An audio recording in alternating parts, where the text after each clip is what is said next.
years, how I'm teaching has been changing over the years, and my class has turned into being from something that was more, let's all learn these steps and let's all learn these movements, which the uncoordinated kids or the kids that are just like physically shy have a hard time getting into it, because there all of a sudden becomes this is the right way to do it, and this is kind of the wrong way to do it, or this is a better way to do it, and this is the best way to do it, and this is a bad way to do it.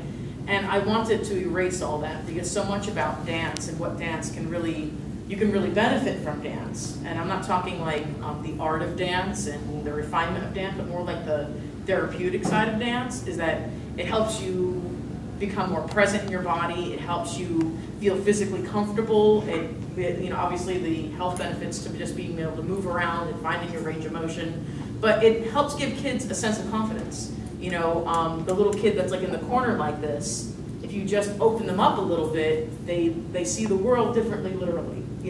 And that's almost an immediate reaction that we can do. So my class is completely improvisationally based. I have an improvisational jazz company here in Pittsburgh, and we just work off of a method of dance as opposed to steps. So I'm not teaching any steps. I'm not teaching any particular movements, this is the order of that, this happens. Some kids are into it, the little girls, like love it, but, the kids that never had dance before sort of retreat, and they even wall up more and they become more closed off, and that's the opposite of the effect that I want to do.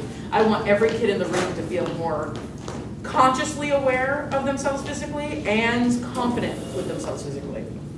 So what I'm doing is I'm teaching kids how to move instead of what they're moving as. So we take off the what and just add how. How are you moving? How are you holding your body? How are you listening to the music?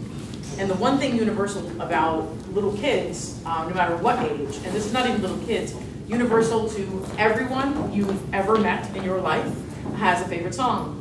Everyone has music they like, the music they connect to. You can ask, a little kid, you can ask, the oldest person you know, what's your favorite song? If that song starts playing, they all start moving to it. Oh, I love this. Or like, oh yeah, this song, I love it. They don't have to be a dancer. Think about the most non-dance person you've ever met. Like, all right, you turn on their favorite song.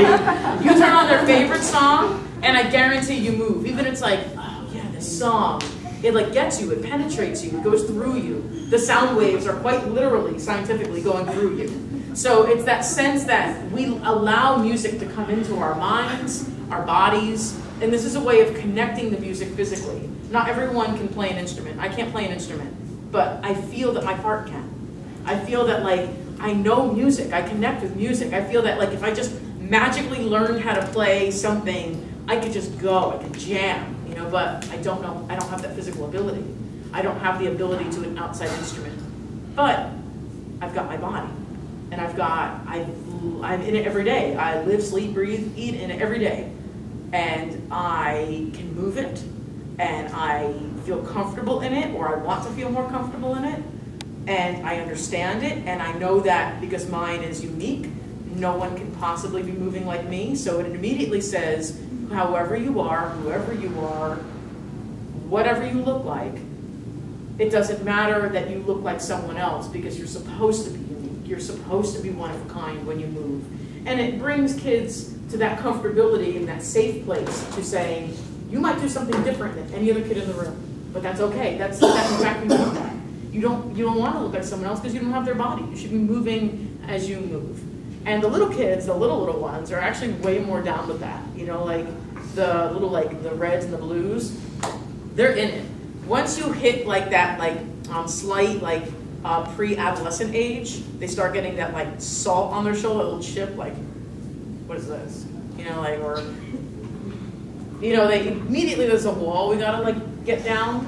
But if they know they cannot be judged by what they're doing, because there's nothing to judge against, there's nothing to compare to, they are more willing to offer up their own sensibilities, their own ideas, their own interpretation of what it is. So above and beyond in my class, I don't want there to be, let's help you do it better or right, but almost just work with what they've got completely.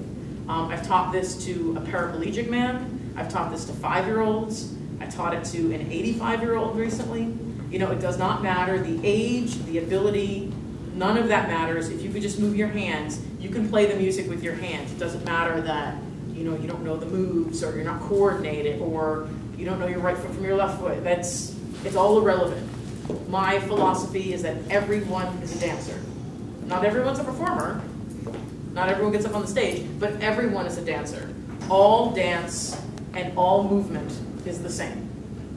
Movement, every little movement that you're doing, moving your foot, rocking your ankle, shifting your hands, that's all dance if you listen to the music while you're doing it.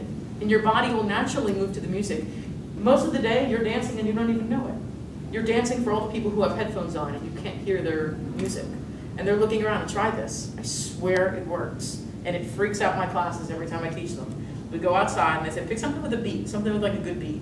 Okay, put your headphones on and just walk around. You're like, the bus just moved on the beat, and like the traffic light, and like, oh, some of those people, they stop, like right on music. Like, if you're looking for it, it's everywhere. Your brain will find the connections.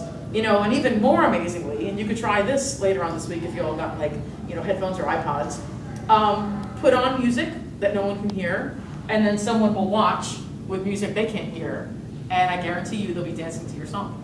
Like, I know they're not listening to your music, but you will swear that they are. Like, how is that possible? Like, you shouldn't be able to do that. And it's all about having motion control, physical awareness, that's it.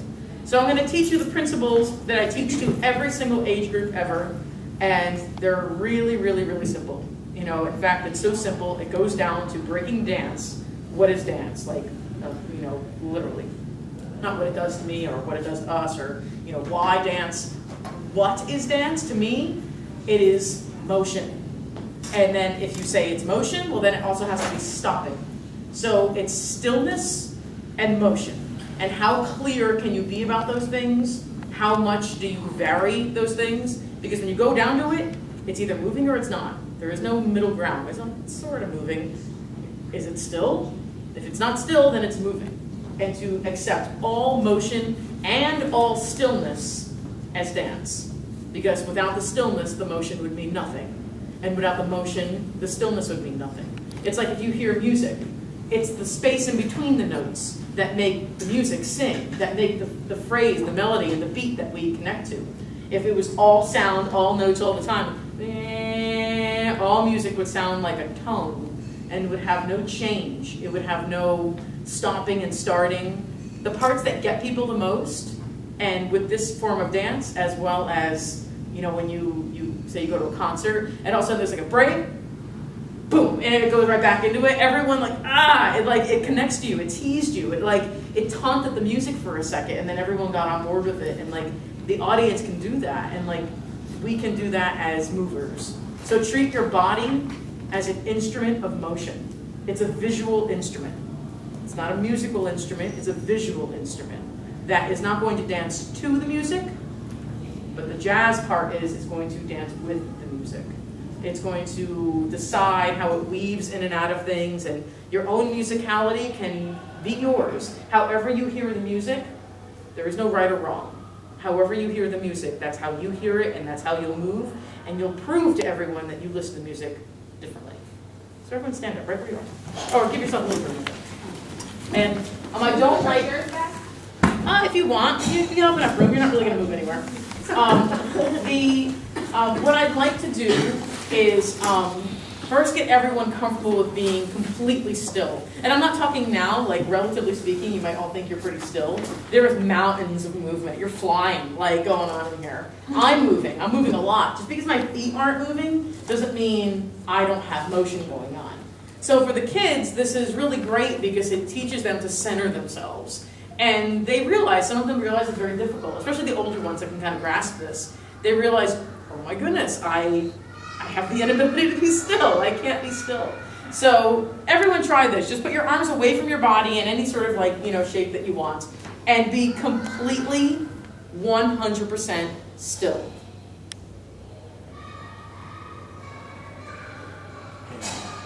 No movement at all. Don't even move your eyes. You can blink, but that's all you get. So be completely still and feel your breath You can feel your pulse in your hands. Jim looks like he's flying around here because everyone else is so still. Try to get rid of the little sway that happens. Your clothes should not be moving. Your clothes should not be, don't adjust. Try to have the discipline to be completely still. You can feel if your muscles are twitching, if your hands want to move. Now, what kind of urge do you have? Oh my God, I can't wait till we can move that. I can't wait till we can move that. I can't wait till we... Be comfortable and at peace with being still. Start noticing your breath more. And now I don't want you to be looking at anything. I want you to be looking at kind of everything. So you see the things on the outside of your vision as well as the thing right in front of you. You see it all equally. Don't get impatient with the shape you're in. Don't get bored with it. Just be still. Your blood is moving around just plenty. Avoid the temptation to itch or fix or adjust. Change your shape. And find stillness here. Try to keep your arms suspended perfectly in space.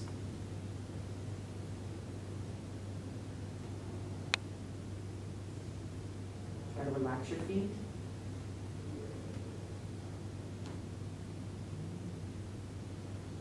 Very good. Excellent. Relax. So we were going to do this a bunch with the kids the first day. And when I taught this in my college classes, they'd be like this, like,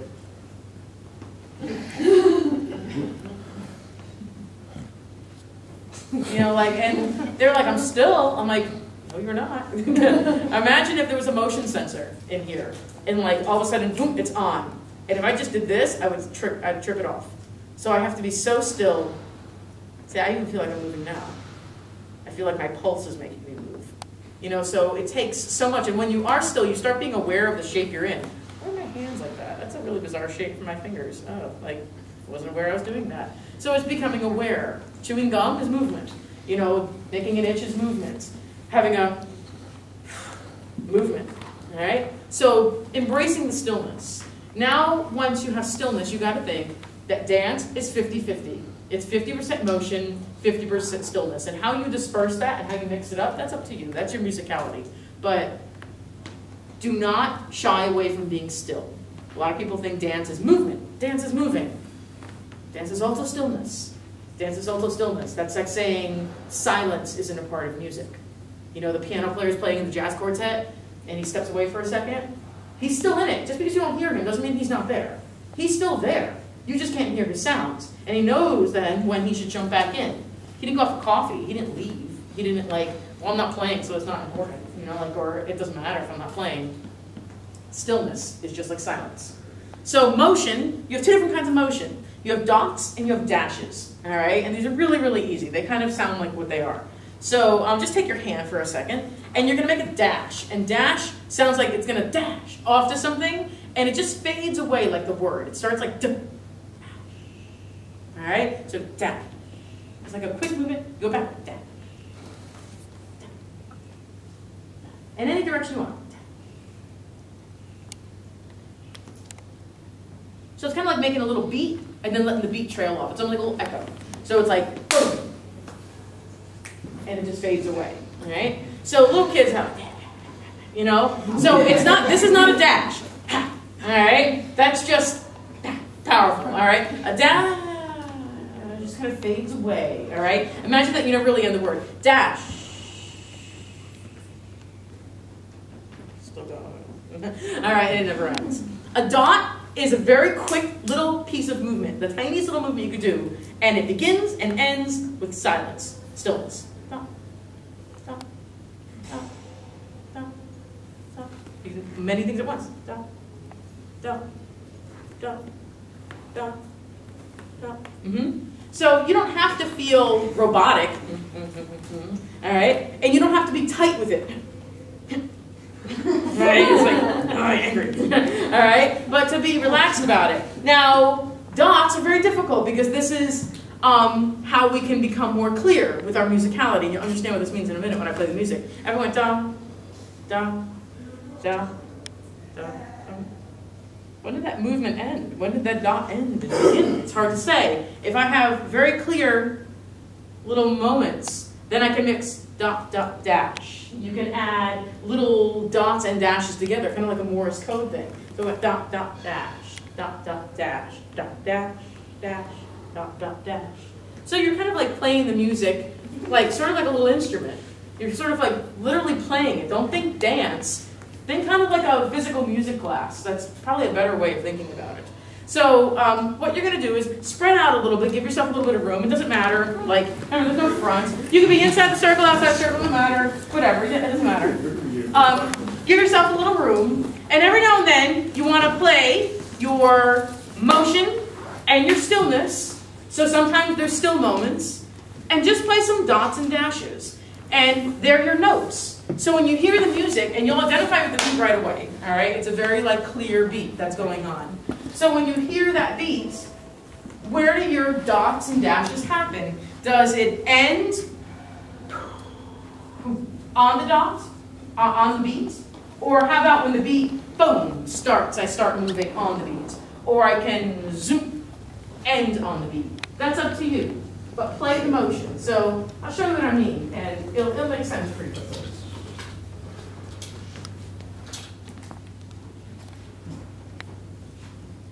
Alice to a beat, the servant spinning pottery to a beat.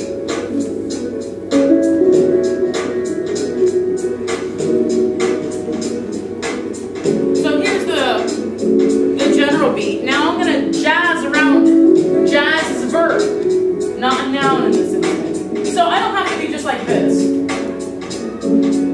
I can play around it a little more. So if I want...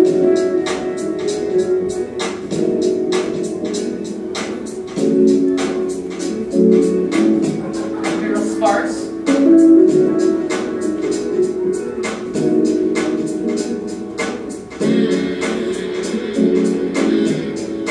So every now and then I'm leaving on the beat, or I end on a beat.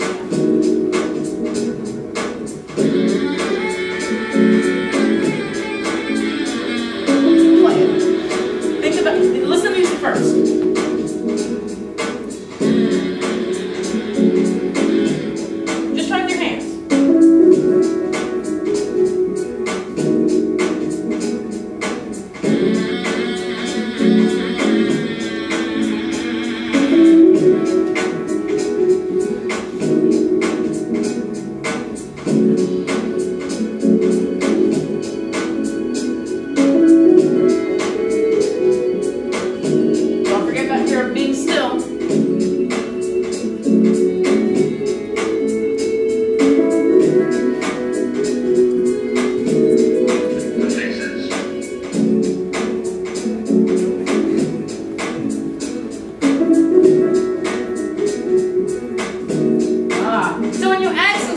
Out of nowhere, it can get kind of fun because it's unexpected.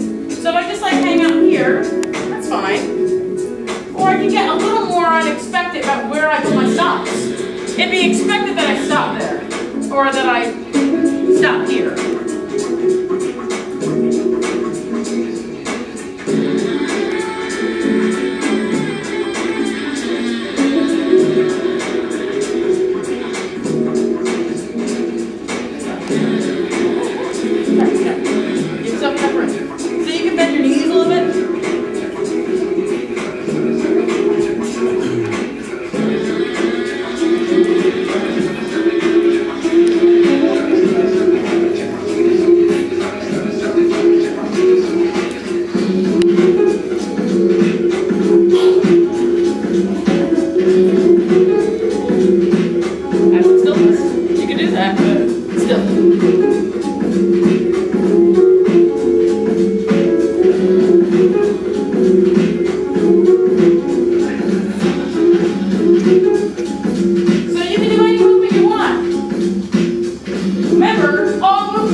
Music.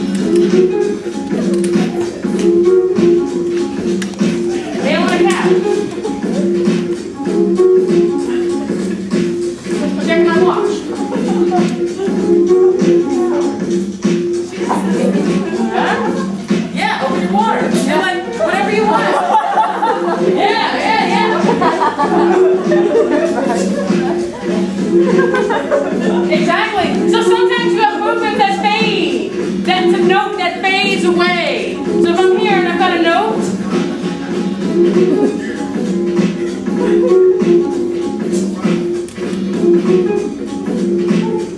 so then it can be quick. So you're playing music with motion. So a lot of times when people feel uncomfortable about dancing, they never want to stop. They're just like, ironically, like. Let's go to Go to a club and people like this, like. Yeah. Stop. Every now and then, just stop. And like it's a lot easier. When in doubt.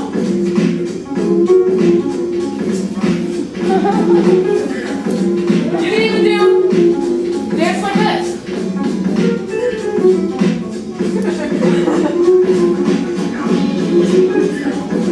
Electric slide.